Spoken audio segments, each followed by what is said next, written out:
Doctor صاحب، شہر کے بڑے ہسپتال میں ایک لڑکی لائی گئی جو 12 مہینے سے حاملہ تھی، مگر بچہ پیدا نہیں ہو رہا تھا۔ ڈاکٹر نے جب آپریشن شروع کیا تو ہر طرف اللہ اکبر کے نعرے گونج اٹھے۔ ڈاکٹر صاحب، یہ کیس ہماری سوچ سے بھی زیادہ پیچیدہ لگ رہا ہے۔ اسسٹنٹ ڈاکٹر علی کے ماتھے پر تیز سے پسینہ آ رہا تھا۔ چیف سرجن نے گہرا سانس لیا اور اپنی اینک درست کرتے ہوئے انتہائی پرسکون اور پیشہ ورانہ انداز میں کہا، گھبرانے کی کوئی ضرورت نہیں ہے ڈاکٹر علی، ایسے کیسز میڈیکل ہسٹری میں شاذ و نادر آتے ہیں۔ آج اب سب کو بہت کچھ سیکھنے کا موقع ملے گا۔ ہمارا پہلا مقصد اس بچی اور اس کے اندر موجود جان کو محفوظ رکھنا ہے، اس لیے اپنا پورا دھیان سرجری پر رکھیں اور اللہ پر بھروسہ رکھیں۔ سرجن کی اس بات نے آپریشن تھیٹر کے کشیدہ ماحول میں تھوڑا سا سکون پیدا کیا، مگر جیسے ہی سرجن نے اپنا کام شروع کیا اور پہلا کٹ لگایا تو اس کی آنکھیں حیرت سے پھیل گئیں اور اس کے ہاتھ ایک لمحے کے لیے رک گئے۔ اس کے منہ سے بے ساختہ اللہ اکبر کی صدا بلند ہوئی۔ وہاں موجود ہر شخص کی نظر جب اس منظر پر پڑی تو سب کے دل دہل گئے، کیونکہ جو کچھ انہوں نے دیکھا وہ انسانی عقل اور میڈیکل سائنس کی تمام حدوں سے باہر تھا۔ یہ کوئی عام سرجری نہیں تھی، بلکہ ایک ایسا بھیانک راز تھا جس نے سب کی روحوں کو جھنجھوڑ کر رکھ دیا تھا۔ میرا نام نور ہے۔ جب میں نے ہوش سنبھالا تو خود کو اپنے چچا اور چچی کے گھر پایا۔ میرے اپنے والدین اس دنیا سے بہت جلد رخصت ہو گئے تھے اور مجھے ان کا پیار اور سایہ نصیب نہیں ہوا تھا۔ چچا اور چچی نے مجھے کبھی اس محرومی کا احساس نہیں ہونے دیا اور مجھے اپنی سگی بیٹیوں کی طرف پالا۔ میری عمر ابھی بہت چھوٹی تھی جب ایک دن چچی نے مجھے اپنے پاس بٹھایا اور میرے سر پر پیار سے ہاتھ پھیرتے ہوئے کہا، نور بیٹی، تم جانتی ہو کہ میں کتنی بیمار رہتی ہوں اور ایک بہت اچھا رشتہ آیا ہے اور ہم چاہتے ہیں کہ تمہارے ہاتھ پیلے کر کے اپنے فرض سے سبق دوش ہو جائے۔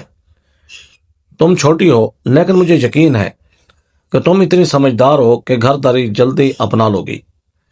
حاشر بہت محنتی اور شریف انسان ہے۔ اس کے والد کا تو انتقال ہو چکا ہے، مگر اس کی ماں بہت نیک اور محبت کرنے والی عورت ہے، اور سب سے بڑھ کر اس کی ایک بڑی بہن ہے نورین، بہت دعا نماز کرنے والی ہے۔ ایسے نیک لوگوں کے گھر میں تو تم راج کرو گی۔ میں نے شرم سے سر جھکا دیا اور دھیمی آواز میں کہا، چچی جان، آپ اور چچا جو فیصلہ کریں گے مجھے منظور ہوگا۔ شادی کی تیاریاں بہت دھوم دھام سے ہوئیں اور نورین باجی اور امی جان یعنی حاشر کی والدہ ہر رسم میں پیش تھیں۔ میں ایک سرخ جوڑے میں سجی اپنے نئے گھر پہنچ گئی۔ حاشر واقعی ایک بہت سیدھا سادہ اور محبت کرنے والا انسان تھا۔ اس نے پہلی رات مجھے اپنے گھر کے حالات اور اپنی بہن کی قربانیوں کے بارے میں بتایا۔ نور، میری زندگی میں میری ماں کے ساتھ ساتھ میری بڑی بہن نورین باجی کا بھی بہت بڑا مقام ہے۔ جب ہمارے والد کا انتقال ہوا تو میں بہت چھوٹا تھا۔ امی جان تو سب میں بیمار رہنے لگیں۔ تب نورین باجی نے ہمت کی اور گھر سنبھالا۔ انہوں نے میری پڑھائی اور گھر کے خرچے کے لیے لوگوں کے کپڑے دھوئے اور سلائی کی، ہماری خاطر اپنی خوشیاں قربان کر دیں اور شادی تک نہیں کی۔ آج میں جو کچھ بھی ہوں ان کی دعا اور محنت کی وجہ سے ہوں۔ حاشر کے لہجے میں اپنی بہن کے لیے عجیب سی حقیقت اور احسان تھا۔ میں نے مسکرا کر سر ہلایا اور اسے یقین دلایا کہ میں نورین باجی کو اپنی بڑی بہن اور ماں کی طرح سمجھوں گی اور ان کے ہر بات پر عمل کروں گی۔ اگلے دن صبح جب میں ناشتہ بنانے کے بعد باہر آئی تو لانچ میں میری ملاقات باقاعدہ طور پر گھر والوں سے ہوئی۔ امی جان نے مجھے پیار سے گلے لگا لیا اور دعائیں دی۔ میری بچی، اللہ نے تجھے اس گھر کی رونق بنا کر بھیجا ہے۔ امی جان کا چہرہ محبت سے بھرا ہوا تھا اور ان کی باتیں دل کو تسلی دے رہی تھیں۔ وہی صوفے پر نورین باجی بیٹھی تھی۔ وہ دیکھنے میں واقعی ایک انتہائی عبادت گزار اور پرہیزگار خاتون لگتی تھی۔ ان کے ہاتھ میں لمبی تسبیح تھی اور ان کے ہونٹ مسلسل ورد میں ہل رہے تھے۔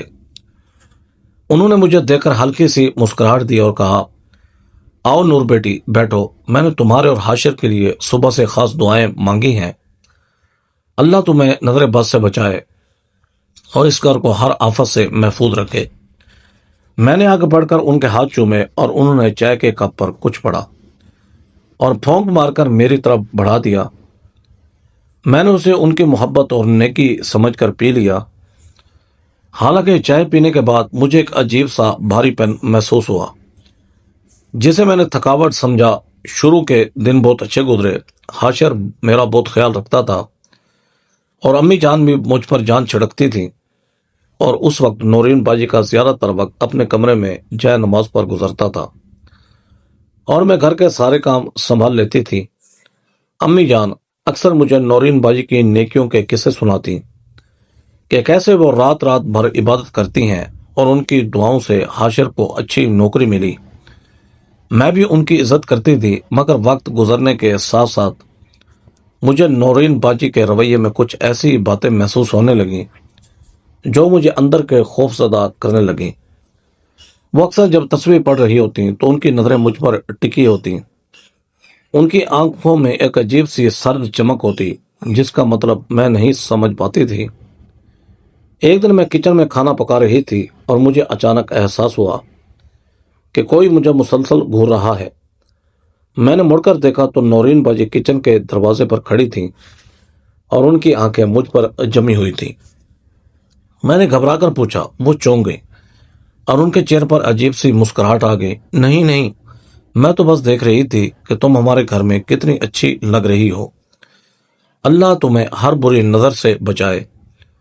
انہوں نے پھر سے کچھ پڑھ کر میری طرف پھونکا اور وہاں سے چلی گئی۔ یہ صرف واقعہ نہیں تھا بلکہ ان کی عادت بن چکا تھا۔ وہ جب بھی مجھے کوئی چیز کھانے یا پینے کو دیتی اس پر بہت دیر تک کچھ پڑھتی رہتی۔ بظاہر دعائیں اور قرآن کی آیات لگتی تھیں، مگر مجھے ان کی دعاؤں سے ایک نامعلوم سی وحشت ہونے لگی تھی، جیسے وہ دعائیں نہیں بلکہ کچھ اور ہوں۔ ایک دو بار میں نے امی جان سے ذکر کیا کہ مجھے نورین باجی کی نظروں سے ڈر لگتا ہے، تو امی جان نے ہنس کر میری بات ٹال دی اور کہا، وہ تو اللہ والی ہے، اس کی نظروں میں شفا ہے، بس تم وہم نکال دو۔ شادی کے چند مہینوں بعد ہی مجھے امید ہو گئی، اور جب میں ڈاکٹر سے معائنہ کروایا تو میری خوشی کی کوئی انتہا نہ رہی۔ میں نے گھر آ کر یہ خوشخبری سب سے پہلے امی جان اور حاشر کو دی۔ حاشر خوشی سے نہال ہو گیا اور مجھے گلے لگا کر کہا، نور، تم نے مجھے دنیا کا سب سے خوش قسمت انسان بنا دیا ہے۔ امی جان کے آنکھوں میں خوشی کے آنسو آ گئے اور انہوں نے میرے ماتھے پر بوسہ دیا اور کہا، اللہ تیری گود ہمیشہ ہری رکھے میری بچی، آج تو نے میرا گھر مکمل کر دیا۔ مگر جب نورین باجی کو یہ خبر ملی تو ان کا رد عمل میری توقع کو بالکل مختصر تھا۔ حاشر نے خوشی سے کہا، باجی، آپ کے گھر میں رحمت آنے والی ہے، آپ دادی کی طرح اس بچے کو کھلائیں گی۔ لیکن میں نے دیکھا کہ نورین باجی کے چہرے پر خوشی نہیں تھی۔ اس دن کے بعد سے نورین باجی نے کچن اور میرے کھانے پینے کا سارا کنٹرول اپنے ہاتھ میں لے لیا۔ امی جان نے بھی یہ سوچ کر انہیں نہیں روکا کہ بڑی بہن ہے۔ نورین باجی ہر وقت ایک خاص بوتل میں پانی رکھتی تھی جس پر وہ گھنٹوں کچھ پڑتی رہتی، اور پھر وہ پانی مجھے زبردستی پلایا جاتا۔ نور بیٹی، یہ خاص پانی ہے، آج کل حاسد بہت ہیں اور حاملہ عورتوں پر نظر بد بہت ہوتی ہے، اس سے تمہارا بچہ محفوظ رہے گا۔ وہ مجھے پانی دیتے ہوئے کہتی، میں وہ پانی پی لیتی، مگر پیتے میرے معدے میں عجیب سی جلن ہونے لگتی اور میرا جسم پسینے سے بھیگ جاتا۔ میری طبیعت دن بدن خراب ہونے لگی، میری آنکھوں کے گرد ہلکے پڑ گئے اور مجھے ہر وقت شدید تھکن اور غنودگی رہنے لگی، جیسے میری ساری طاقت ختم ہو رہی ہو۔ ایک رات میں برداشت نہ کر سکی اور میں نے حاشر سے ڈرتے ڈرتے کہا، حاشر، مجھے نورین باجی کے دیے ہوئے پانی سے بہت گھبراہٹ ہوتی ہے۔ جب بھی میں وہ پانی پیتی ہوں میرے سینے میں جلن ہونے لگتی ہے اور جال نکلنے لگتی ہے۔ مجھے لگتا ہے اس پانی میں کچھ ایسا ہے جو مجھے موافق نہیں آ رہا، پلیز مجھے وہ دم والا پانی مت پینے دو۔ میری بات سنتے ہی حاشر، جو ہمیشہ مجھ سے بہت پیار سے بات کرتا تھا، ایک دم سنجیدہ ہو گیا۔ نور، تم کیسی باتیں کر رہی ہو؟ باجی تو تہجد گزار اور اللہ والی عورت ہیں، وہ تو تمہارے اور بچے کے بھلے کے لیے اتنی محنت سے قرآن آیات پڑھ کر دم کرتی ہیں، تو ان کی نیکی پر شک کر کے گناہ کما رہی ہو۔ امی جان بھی تو کہتی ہیں کہ باجی کے دم میں بڑی شفا ہے۔ تم یہ باتیں کرنا چھوڑ دو، حاملہ عورتیں ویسے بھی ایسے عجیب عجیب خیالات سوچتی ہیں۔ حاشر کا انداز نرم تھا مگر اس میں سختی تھی کہ وہ اپنی بہن کے خلاف ایک لفظ بھی نہیں سن سکتا تھا۔ میں نے اسے مزید سمجھانے کی کوشش کی، میں شک نہیں کر رہی، بس میری طبیعت خراب ہوتی ہے، مگر اس نے میری بات کو ہارمونز کی تبدیلی قرار دے کر ٹال دیا۔